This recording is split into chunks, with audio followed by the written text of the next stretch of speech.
Would you like to spring forward? I'm Joseph. This is Input English. For those of you joining us for the first time, Input English is a channel providing comprehensible input for English language learners. Comprehensible input is a great way to improve your listening skills and your speaking ability. If you're new to comprehensible input, I have a lot of videos on that topic that will help you understand how to use this resource. So let's get started. At the beginning of a new year, it is common for us to think about what we are going to do during this upcoming year. Sometimes that thought is casual. Other times people make specific goals for their year. In the United States and in many other countries, New Year's resolutions are these goals set by people about what they want to do during the upcoming year. New Year's resolutions are notoriously broken because people have great ideas at the beginning of the year, but because of habits and distractions, other obligations, those goals fall by the wayside. It is common for a New Year's resolution to be abandoned in weeks or by the springtime. So now that we are entering spring, the question is, what are we going to do with our year, the rest of the year? It's still early. There's still plenty of time to make real progress this year, but what are we going to do? What do we want to do? We are all busy. There are a lot of things competing for our time. We have job responsibilities, family responsibilities. We allocate time to friends and family for activities that are important to us. We also have an obligation biologically to sleep. A human being needs to sleep perhaps 7 or 8 hours a day in order to remain healthy. Chronic sleep loss can cause fatigue, mental dullness, and even disease. It's very clear that shorting your sleep is not a good way to find extra time in a day. This has been tried. It doesn't work. During any day, the time left when we're not sleeping and not fulfilling one of the responsibilities we have is our discretionary time. And the question is, how are we using it? Now, you know by now, I'm not here telling you what you have to do. This is not a prescriptive channel trying to boss you around. No, not at all. But we're analyzing where you might get the time you need to get what you want. In the United States, it is estimated that the average person watches about 2 hours of television per day or more. In the United States, it is estimated that the average person spends 5 to 6 hours per day online outside of work. In these two arenas, that is television watching and online surfing, we need to understand that our time is the product. This is what these media are trying to do, is maintain our attention on their media. We are the product. Our attention is the product. These companies that provide television and online entertainment frequently employ psychologists so that they can better manipulate us and keep us glued to their content. Simply being aware of that is actually quite helpful. Online, there are the usual suspects: Twitter, or whatever it's currently called, TikTok, Facebook, YouTube. There are many other outlets online designed to capture our attention. I classify all these as distractions, or at least potential distractions. They are there to capture our attention, and if we spend a lot of time on them, they become our input. In addition to these online sites, there are news feeds and also checking our inbox. The question arises, how many times a day need we check our inbox? How much time do we put into that? When it comes to online videos, there are a lot of videos designed to capture our attention and provide no benefit. This class of video we can call clickbait. It's common to see videos that deal with how famous people died, or that show how cute kittens are or other animals are as they play. Clickbait videos can account for a lot of time spent online. During the day, a lot of us drive a car, and we can get input during our driving time. We're not watching videos while we drive a car, but we can turn on the radio, or we can listen to something on our device.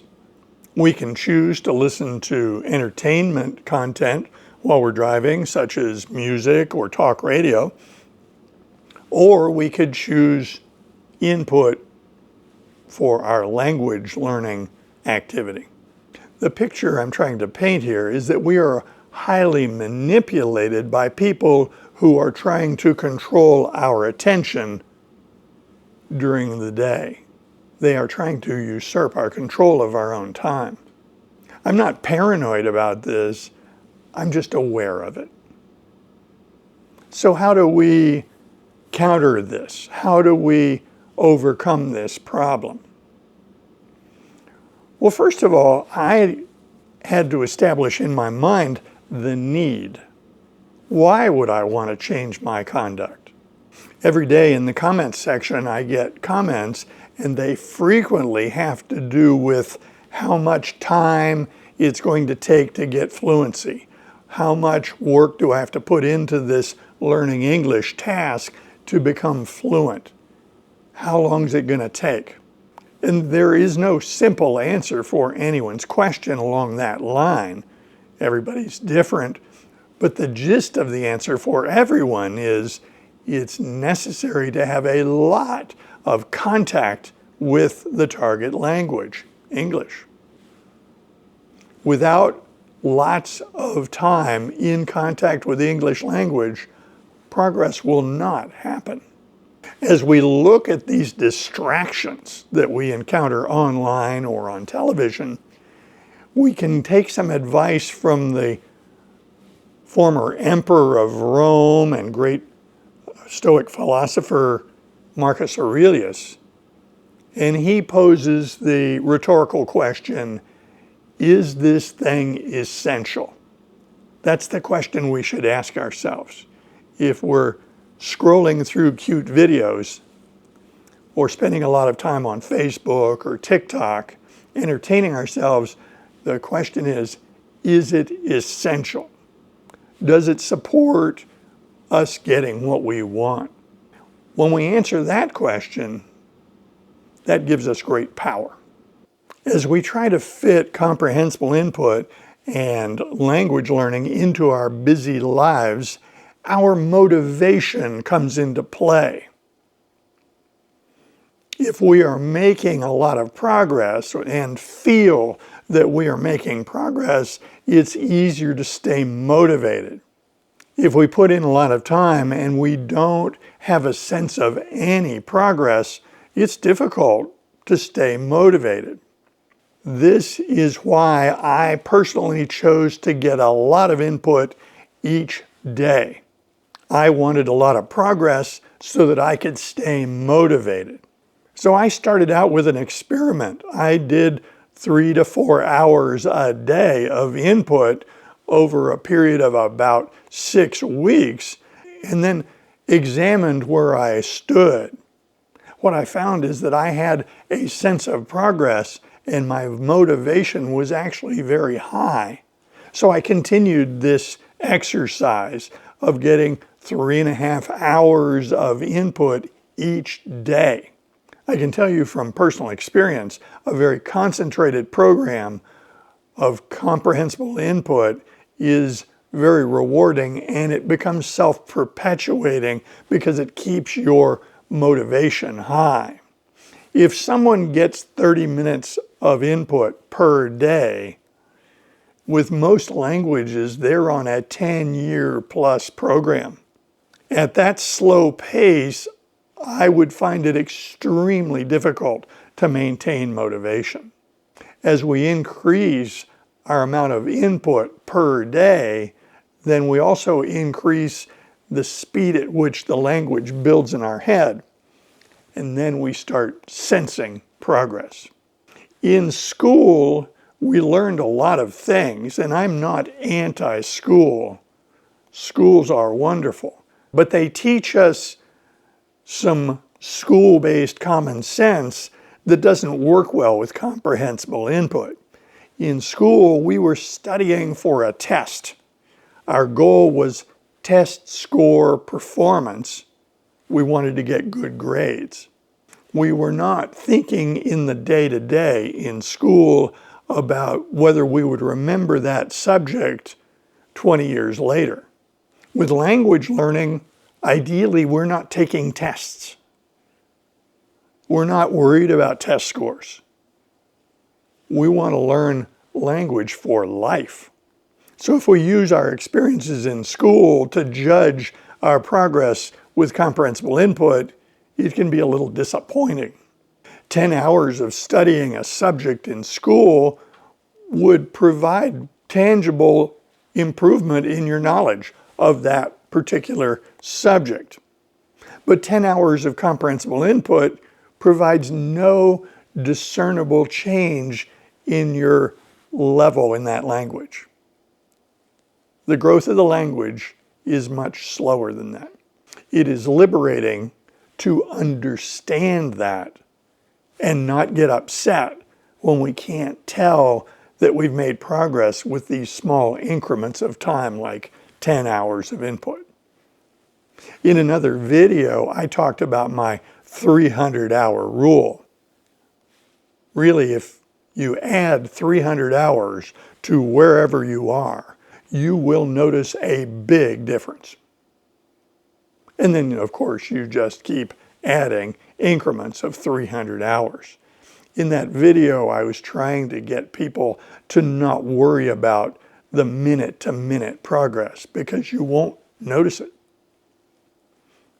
So what can we do going forward? More input.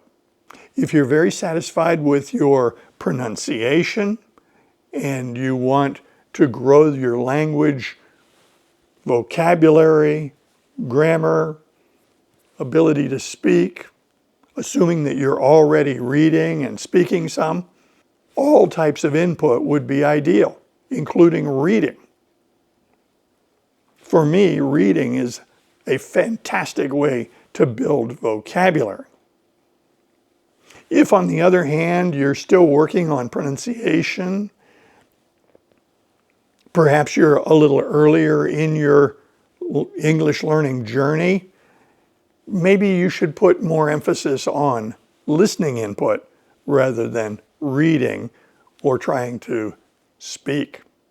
I have a lot of videos on these choices so that you can make good decisions about where you should put your emphasis. So what can we do to overcome these distractions?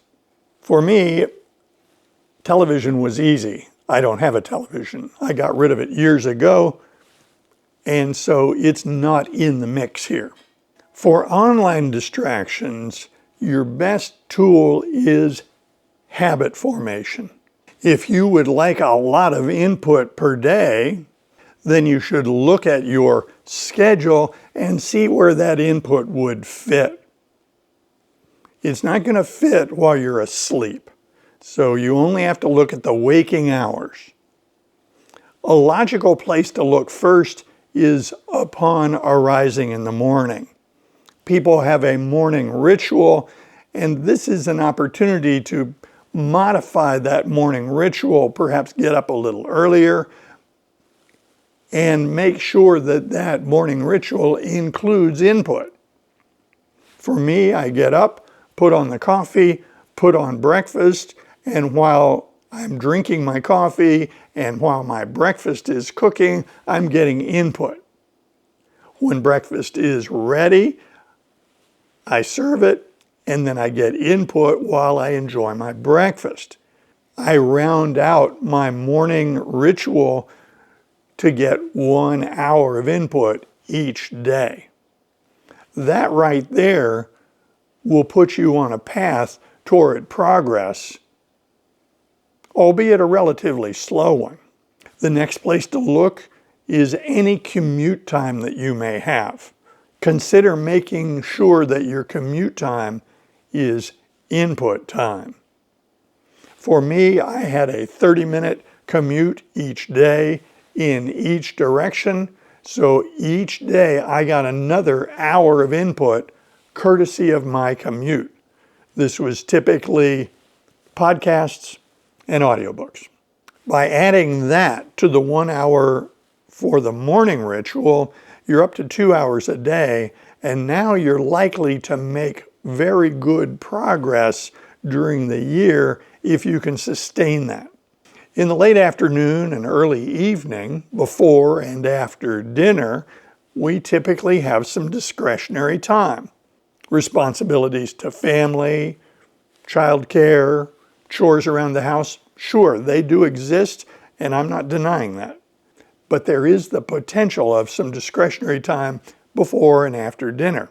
If you can form a habit of getting additional input during this part of your day, you now have the potential of getting enough input that your progress during the year will be fairly breathtaking. It's still gradual, but progress will be noticeable. The question arises, if this is the schedule on weekdays, what do we do on the weekends? Well, you're the boss here. You're the one that makes that decision. But still, on weekend days, you have your morning ritual, you have driving time, and in the evenings, you likely have some discretionary time.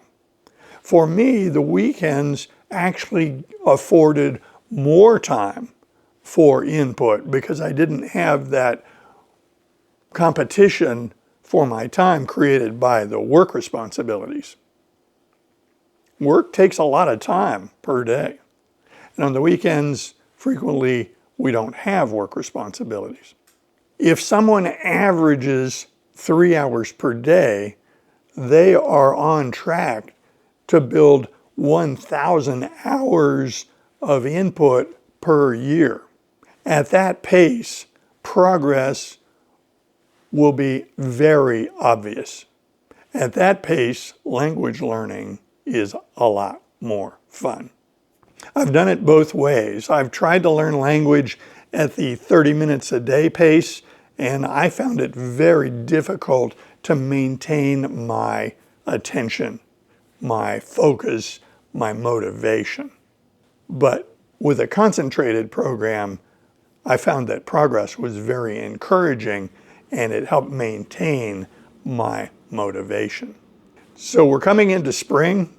This is an opportunity for people like you and me to look at what we have done thus far in the year, maybe make some changes so that the results that we get by the end of the year are what we actually wanted to get. I invite comments below, and if you like videos like this, be sure to click on this one next. See you soon.